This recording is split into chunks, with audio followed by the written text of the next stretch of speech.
Consumers have really accepted that value exchange with advertising and paid subscriptions. So they're starting to understand, whether or not they want to sign up for a Netflix subscription or a Hulu subscription to view ads, and that value exchange in different types of content and consumption everywhere. I think that you're definitely seeing, our linear partners dive into producing content made for different formats and different platforms.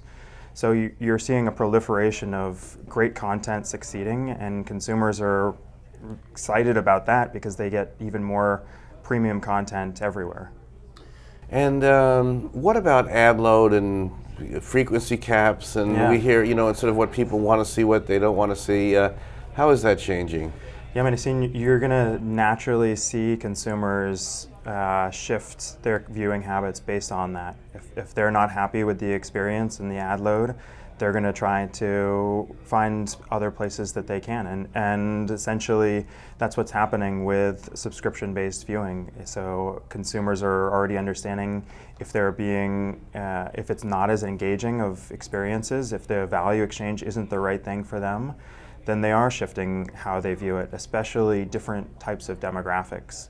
So we're seeing a lot more cord cutting, a lot more cord nevers, and it's becoming harder to find them in a meaningful and impactful way. And I think that some of our linear partners are starting to realize that. A lot of the platforms are realizing that too, and trying to adapt in order to reach that same consumer. So what do you expect from the platforms and from the programmers? What do they need to do, and how do you see working with them, and also how they kind of developing a partnership with programmers and platforms? What do you think needs to be done? Well, I think this year there's going to be so much more increased competition. I think it's an exciting year because there's so many new entrants into this year's NewFronts and Upfronts. I think that we're starting to see a proliferation of new formats.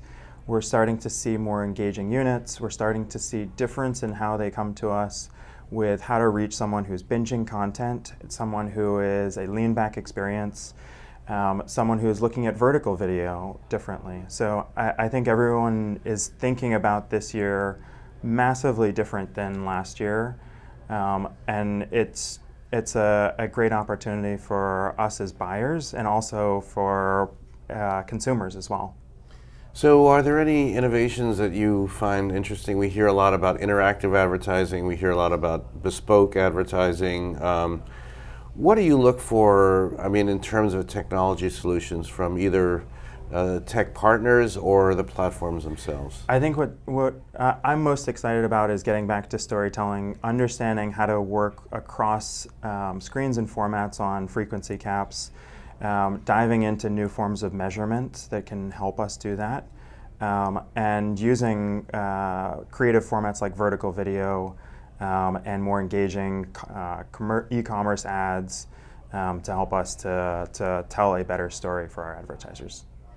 We're getting ready for the upfronts and the NewFronts. You have many clients coming into town looking into the transformation of TV. What do they want to get out of the NewFronts and the upfronts, and what do you hope they take away from it?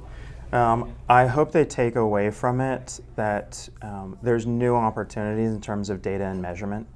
I hope that they get excited about the increased competition and increased amount of places where consumers are spending their attention. I think this is a wealth of an opportunity for our advertisers to start to dig deeper into what content is resonating with what target audience that they want. I think we haven't yet seen the true potential of all the targeting capabilities that are now starting to happen as we shift into more of like a living room focus of linear plus OTT. I think there's so much opportunity out there that it will be an exciting year for us.